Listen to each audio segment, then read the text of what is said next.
No i tak, widzowie, wieża odbudowana i czas zacząć robić nasz ogromny projekt. Ale zanim to zrobimy, to stwierdziłem, że podzielę go w ogóle na dwa. Czyli pierw zrobimy jeden etap, później drugi etap. Dziś będzie jeden etap, w następnym odcinku będzie drugi etap. A zapomniałem powiedzieć, że to są najnowsi subskrybenci mojego kanału, także jeżeli chcecie się tu wyświetlić, to doskonale wiecie, co robić. I jeszcze wstawiam sobie łagodny upadek do butów, żeby po prostu nie ginąć tak często. Dobrze. Muszę polecieć po TNT, ale jeszcze zanim to wam powiem jaki... bo dobra, pierw polecę po TNT, a później będziemy myśleli. Dobrze, mamy tutaj trochę prochu. Tak wiem, nie takie trochę, no ale jednak. Wydaje mi się, że powinno nam wystarczyć na realizację całego projektu. Aczkolwiek nie dam sobie za to ręki uciąć, bo jest to coś naprawdę ogromnego. I w sumie zanim polecimy zrobić to TNT, to wam trochę zarysuję, jak to będzie wyglądało. Tak jak mówiłem, zaczniemy sobie tutaj przerabiać. I teraz tako, co ja mam w planach? Czyli na początku tako, tu sobie to trochę obudujemy, jedno drugie i całe tutaj musimy to przekopać, żeby tu powstała rzeka. Tak, także Spory kawałek terenu do przekopania. Później z kolei trzeba to wszystko, co jest pod nami, łącznie z tym tutaj, wywalić w kosmos. Czy mi wystarczy na to 2 staki TNT?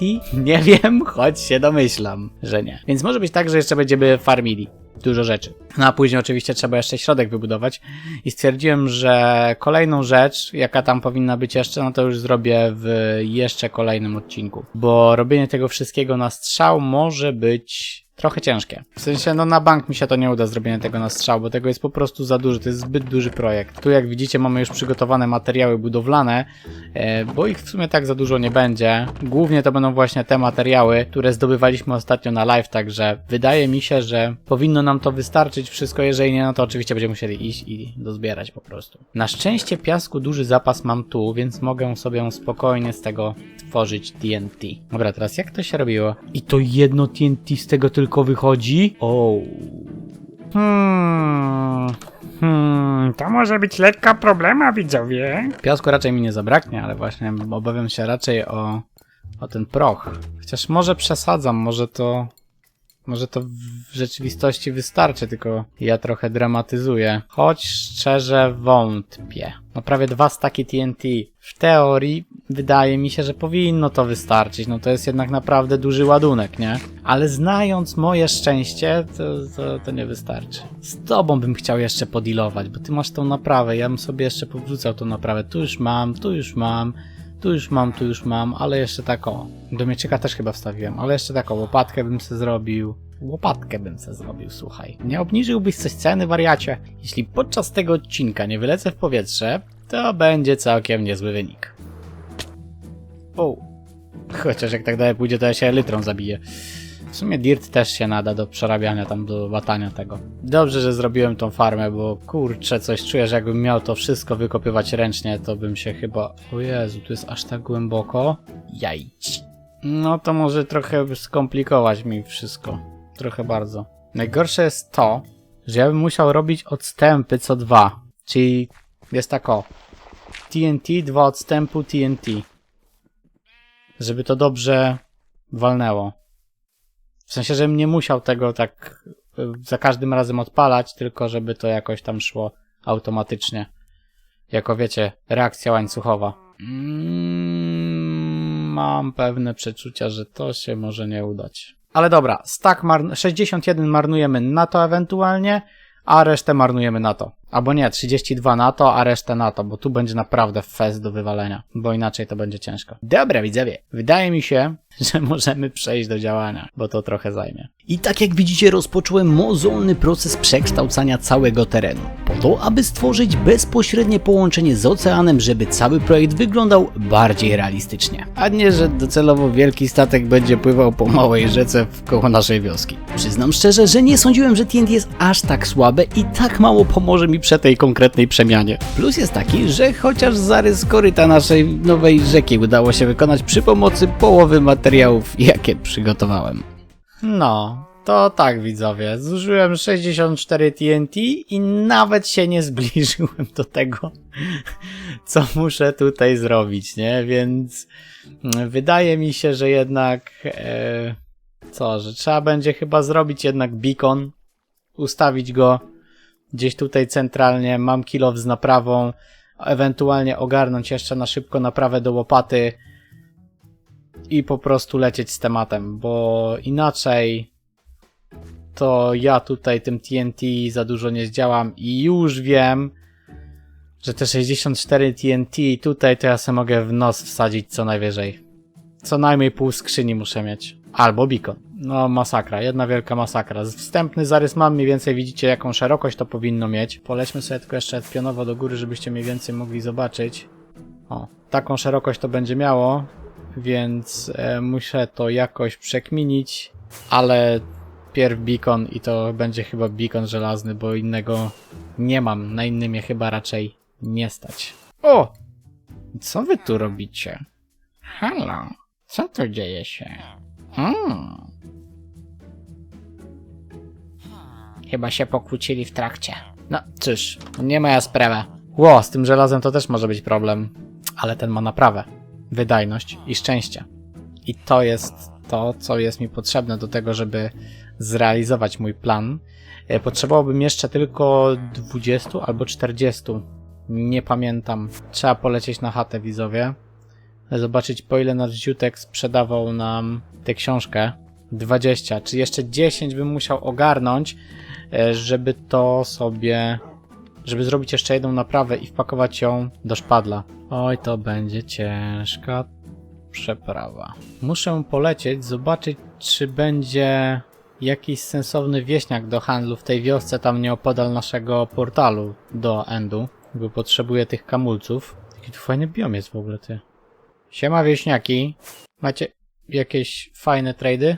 Za potato to my się nie pohandlujemy, mordo. A wy macie w ogóle tu snopy siana, przyjaciele moi? Bo ja znam takiego ziutka kilka wiosek dalej, który za siano to by fikołka zrobił. I macie trochę siana. Ale to zdecydowanie za mało, żebym mógł pohandlować z tamtym na 20 tych. Na 20 sztuk. O! O! Ale z tobą to jest inna gadka, przyjacielu. Z tobą to można pohandlować. To jest chatka wiedźmy? Ej, czy to jest... A nie, myślałem, że to ten nowy biom. No, tu nic nie ma. Ale lipa. Dobrze, elytra naprawiona. Teraz tylko muszę wziąć patyków trochę. Polecieć jeszcze raz do tamtego ziomka. A może ja tu z moimi dam radę coś pohandlować. Za marchewki na przykład. Ty, przecież marchewek to ja całkiem sporo mogę mieć zaraz. Z tobą za ziemniaki tylko. Słabo, tego jednego bym musiał się pozbyć jakoś. Ej, widzowie, nieźle, mam to. Więc co prawda wystukam się do zera, a książki pewnie mam tam, nie? U góry. Git. Jak to zbyt drogie? Za 30 poziom muszę dobić, żeby to wrzucić tutaj do tego czegoś? O Jezu, ty! Ale tak to nie. Jak mocno, mocno. Ej, dobra widzowie, jest gnój, nie? Wbiłem 31 poziom, ale teraz jakoś creeper mi spadł i wywalił tutaj te deski. Na szczęście nic innego się nie uszkodziło, ale muszę stąd spadać po drewno. Dobra, to zabieram ze sobą i spadam stąd czym prędzej, bo... No trochę lipa się odwaliła teraz, nie? Ale jakim cudem ten creeper spadając się zdetonował? To ja nie mam pojęcia, ty. Jak ten śmietnik to zrobił? No ale może 31 poziom pozwoli mi włożyć tą naprawę? To już byśmy mieli z głowy temat. Dalej zbyt drogie, to ile to kosztuje? Czego w ogóle się nie da włożyć tu? Nie podoba się to dla mnie. Bardzo się to dla mnie nie podoba się. Chociaż jak mam trochę prochu i trochę kartków, to bym sobie zrobił fajerwerków więcej. Gorzej jak do nowej łopaty się nie wpakuje. Wtedy będę wściekły. Nie, tu bez problemu, ty. To o co chodzi? Może za mocne enchanty już tam mam. Możecie w sumie napisać w komentarzu, bo nie ogarniam trochę czemu... Gdzie tam leziesz? Jak on tam wlazł? A może tu dam radę to zrobić w lepszym kowadle po prostu? Też nie. Musi być tak, jak jest. Dobrze widzowie, na pewno zróbmy pierw ten beacon, bo bez tego to już wiem, że nie damy rady. Git. Teraz pytanie, na ile nam starczy żelaza? Starczy nam chyba tylko na mały beacon.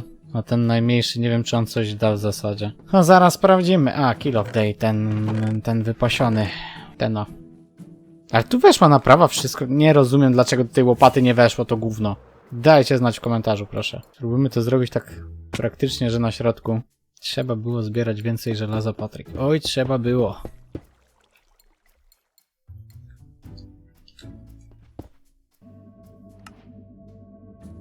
Aha, bo tu trzeba jeszcze coś sypnąć materiałów, żeby to działało.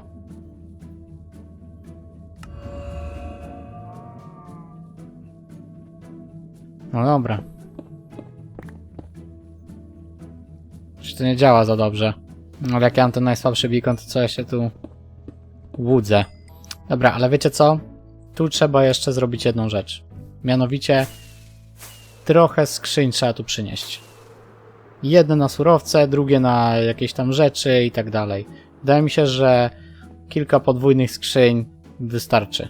Trzeba będzie większy porządek zrobić z tymi skrzyniami. Dobra, jeszcze tylko polecę, naprawię tylko ten i możemy działać. Dobra, naprawione. Dobrze, teraz gdzie zrobić te skrzynie? Tu w sumie mogę rzeczywiście taką pyk, pyk, pyk, pyk, pyk, pyk, pyk, pyk. No i dobra, teraz czas przejść do robienia tego wszystkiego.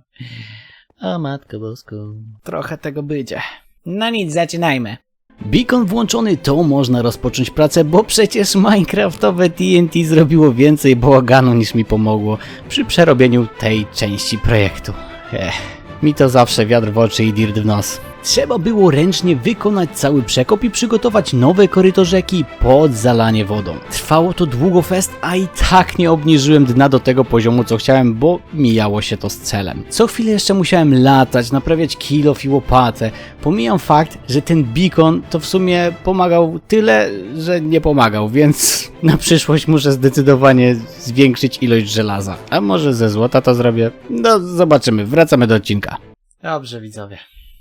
Jak widzicie, niestety już mi lampa zgasła, ta LEDowa.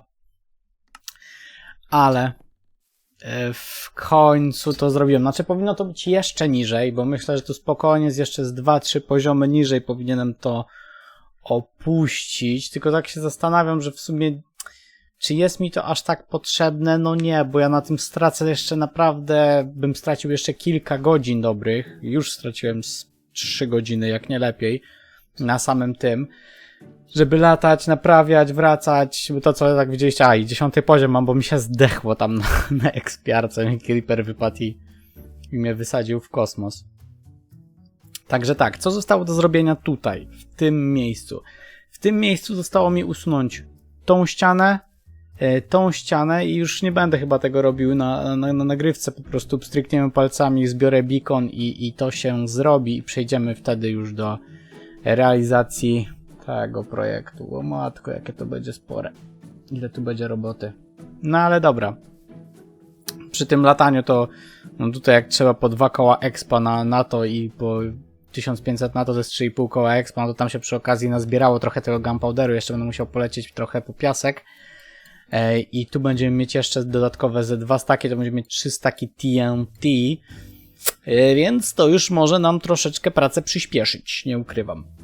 Ale zobaczymy. Także co, ja pstrykam palcami, zbieram to, co tu jest i zalewam wszystko wodą. Znaczy, pierw muszę jeszcze zrobić. Całe szczęście mam tyle kobla, że mogę wyłożyć sobie wszystko, zalać wodą, później go zebrać. O masakra. Dosłownie tak jak z tym jeziorkiem. Dlaczego ja w ogóle robię takie durne rzeczy? To się po prostu w pale nie mieści. I jeszcze tu muszę to zrobić. Se wymyślił. A wystarczyło zrobić jaskinię i tutaj na rzece statek. I tyle. Nieważne. Dobra. Bo już mnie to tiltuje. Wstrykam palcami i to się robi. Jakie to wielkie. No czy powinno być to jeszcze głębiej? No tak jak mówię, tutaj brakuje tego zrobienia tutaj tego koryta tak trochę bardziej, ale z drugiej strony to by tylko był taki typowy efekt wizualny, który by dla mnie mi oko cieszył, a nie do końca miałby rzeczywiste zastosowanie, a musiałbym na to poświęcić jeszcze masę godzin. Może kiedyś na live jeszcze zrobię sobie hełm po prostu na oddychanie, ogarnę trochę gąbek i po prostu się to zrobi. Choć nie wiem, bo tego jest naprawdę dużo. Dobra. I co? Teraz wydaje mi się, że możemy już na spokojnie przejść do crème de la crème. Do crème de la crème, który po prostu też ściąga mi po prostu sen z powiek. Czyli do zrobienia tutaj tej dziury. Czyli muszę iść po pierwsze po piasek, żeby więcej TNT zrobić. Po drugie, zacząć tu wysadzać. Także, no co, wchodzimy z powrotem w tryb timelapsów i lecimy. Widzimy się, jak będzie Już cała grota gotowa.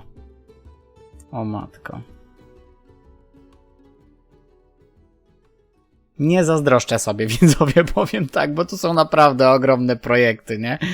No ale dobra, lecimy dalej. I tak jak widzicie ponownie, to TNT co mi zostało i co jeszcze udało się dorobić, stwierdziłem, że zużyję do przygotowania takiego zarysu, aby po prostu potem wiedzieć gdzie kopać i modelować ręcznie teren. Jestem mega rozczarowany tym jak obecnie działa TNT i stwierdzam, że przydałby się nowy rodzaj TNT w Minecrafcie. Coś co ma zdecydowanie większy zasięg niż to coś. Jak już skończyłem robić wstępny zarys, to mogłem rozpocząć kopanie.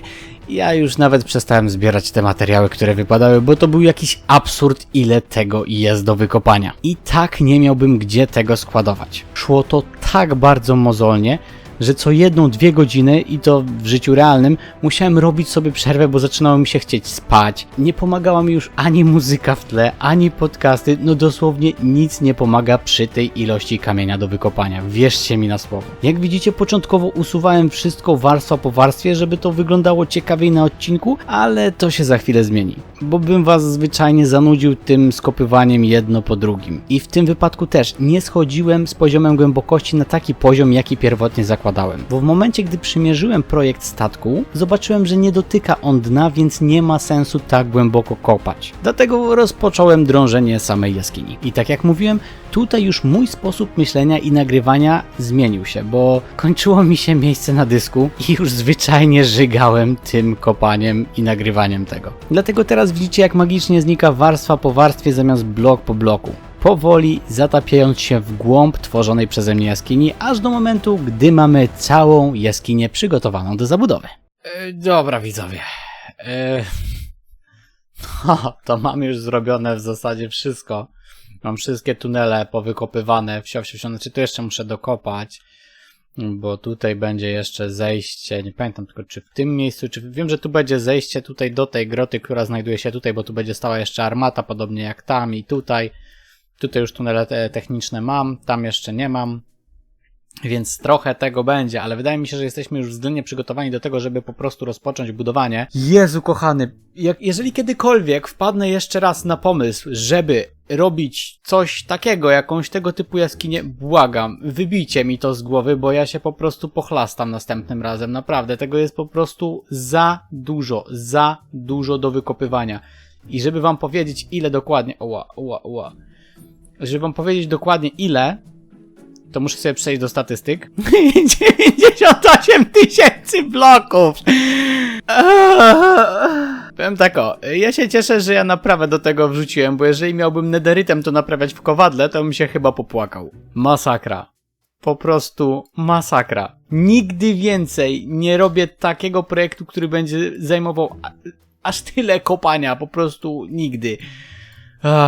Dobra, teraz przejdziemy sobie po prostu może do tego, co zrobimy dalej. Czyli co, tak jak robiliśmy to na górze, zrobimy sobie taki timelapse, że będziemy budowali po kolei, czyli tu zrobimy sobie karczmę, tu zrobimy sobie jakiś dom rybaka, tu zrobimy sobie kartografa, tu zrobimy sobie wypasioną kuźnię.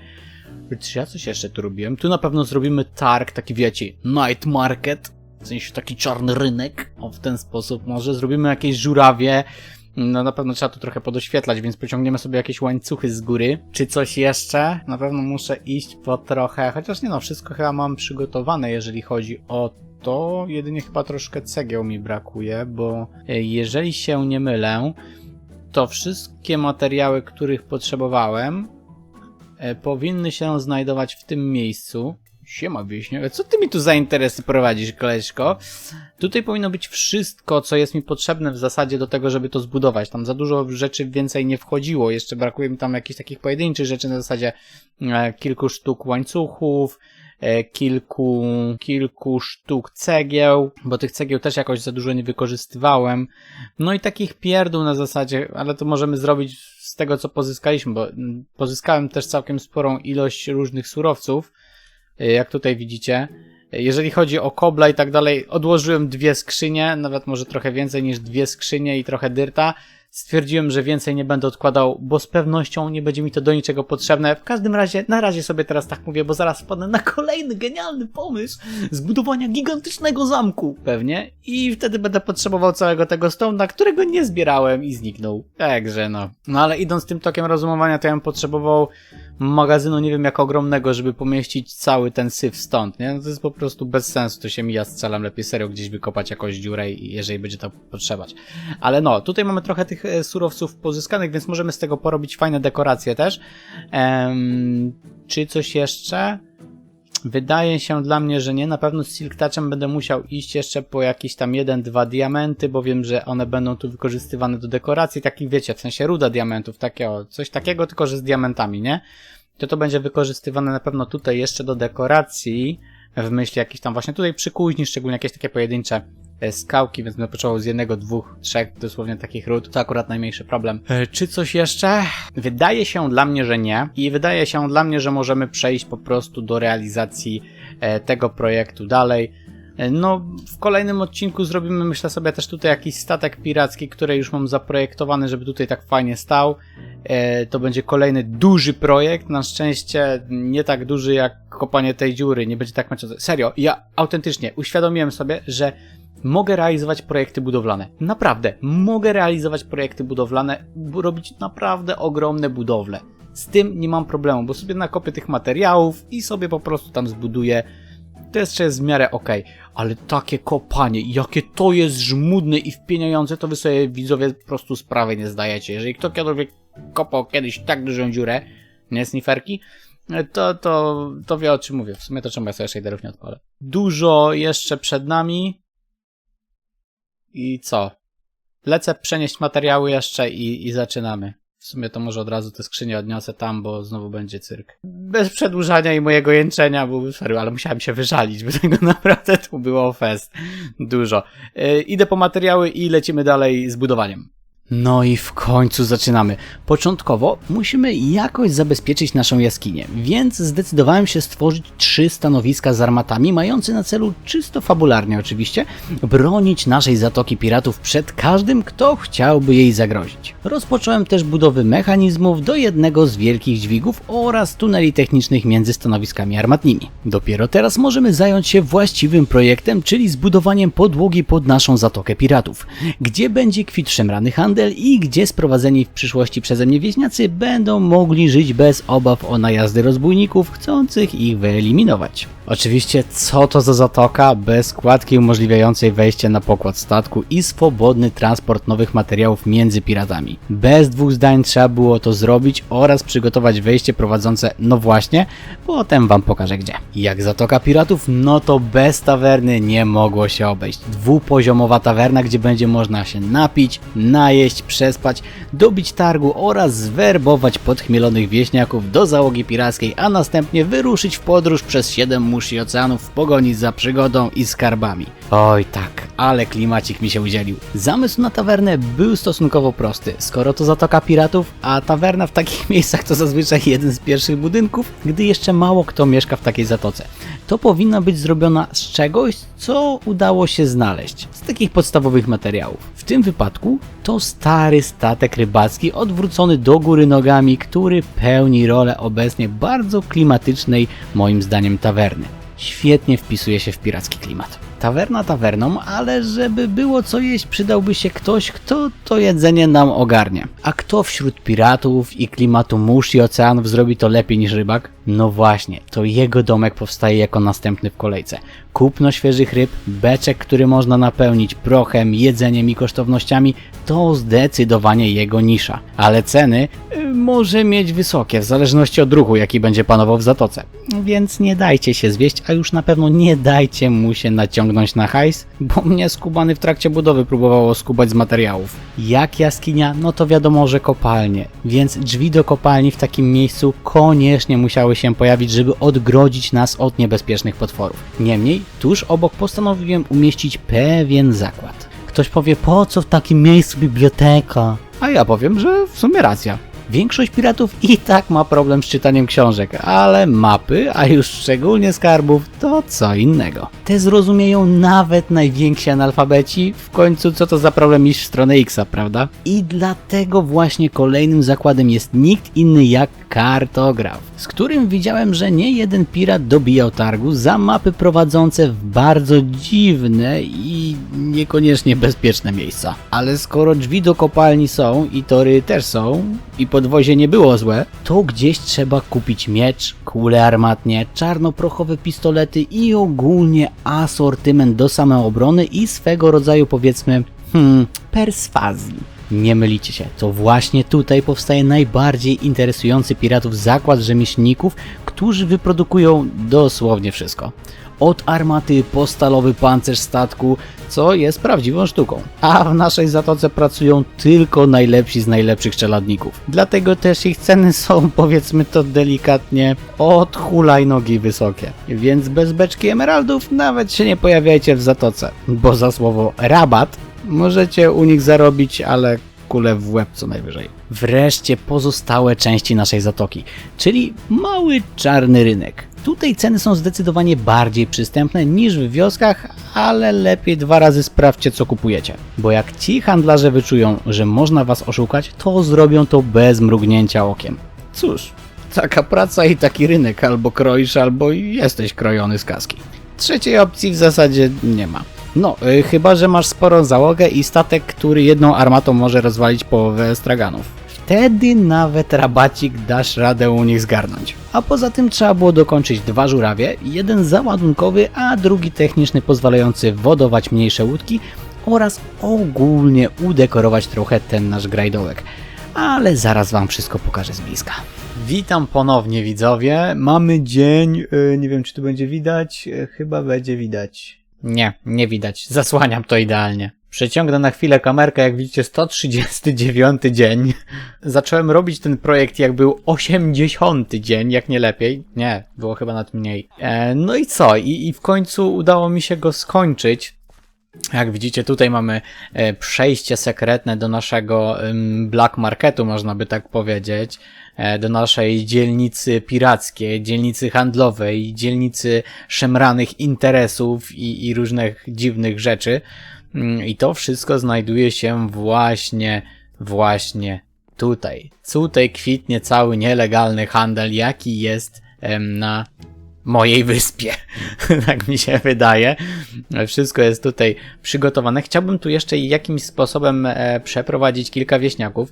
Tu mamy domek rybaka, o którym już mówiłem. Tutaj mamy, znaczy mam nadzieję, że mówiłem. Tutaj mamy kartografa, tutaj mamy knajpę, tutaj mamy kowali i tak dalej. Cały ten, takie wiecie, wszystko co jest związane z jakimś tam handlem takim troszkę szemranym. Tutaj mam też przygotowane łóżka wszędzie, czyli tutaj mamy łóżka przygotowane dla naszych ziutków, którzy by się tu przeprowadzili. Tu brakuje mi jedynie drzwi, ale tutaj też bym trzeba dodać jakieś łóżko. Tak, a nie, tu mam 2 łóżka dodane. Nie, jedno, a powinny być 2. Dobra. No, tutaj mamy przejście do kopalń. Mam nadzieję, że tu nic nie ma takiego, co mogło mnie zabić. Nie ma.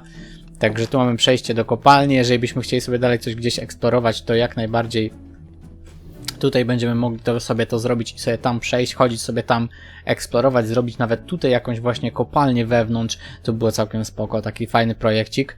Tutaj mamy diaksiki oczywiście, wszystko przygotowane pod cały interes. No i tutaj mamy też właśnie dla kowali takie lokum przygotowane. Tutaj mamy zejście, co widzieliście, robiliśmy na odcinku. Tu mamy koło, które napędza, jest tutaj przeprowadzone, także imersja jest zachowana, drodzy widzowie. Tu jest oczywiście jeszcze przejście. Kurde, nie mam jakiejś latarni? Mam pochodnie, dobra, może być. Do armaty obronnej, 1, 2, 3 armata przygotowana do obrony naszych tutaj włości, naszego czarnego interesu. Tutaj dalej mamy co? Wejście na górę. I tu mamy oczywiście most, który będzie opuszczany, jak będzie tutaj cumował statek, żeby można było załadować rzeczy. Jeden dźwig z kołem napędowym, drugi dźwig z kołem napędowym ukrytym. Także wszystko mamy tutaj naprawdę spoko zrobione. Wydaje mi się, że jest to przekminione całkiem w porządku. Tutaj oczywiście sobie zrobiłem jeszcze wejście gdzieżby inaczej do samej samiutkiej góry, czyli mogę sobie tutaj, tak jak kiedyś wam powiedziałem, ci co oglądają tą serię od początku, to wiedzą doskonale, że mówiłem, że chciałbym mieć zejście właśnie do jakiegoś tam takiego ala bunkru ze swojego domu i udało mi się to zrobić, ponieważ mamy tutaj zejście bardzo ładne do naszej zatoki, bezpośrednio z chaty tak naprawdę mamy zejście do zatoki pirackiej, co jest mega spoko, a skończyły mi się fajerwerki, no to sobie nie polatam za bardzo. Także wydaje mi się, że projekt jest naprawdę dopicowany, ale powiem wam szczerze, jeżeli jeszcze raz mi przyjdzie doba robić tego typu projekt, znaczy pół biedy kopać w dół, nie? Bo kopać w dół po prostu wkopię się, zrobię kilka odwiertów w dół, wyłożę to TNT, wysadzę w ciul i po problemie i jest dziura gotowa, ale robić tak naprawdę takie dokładne zejście, to powiem wam, że już chyba się nie podejmę więcej takiego wyzwania, bo zajęło to naprawdę masę czasu. Także, no naprawdę, to kopanie mnie po prostu dobiło, nie? I robienie tej wody, tego wszystkiego.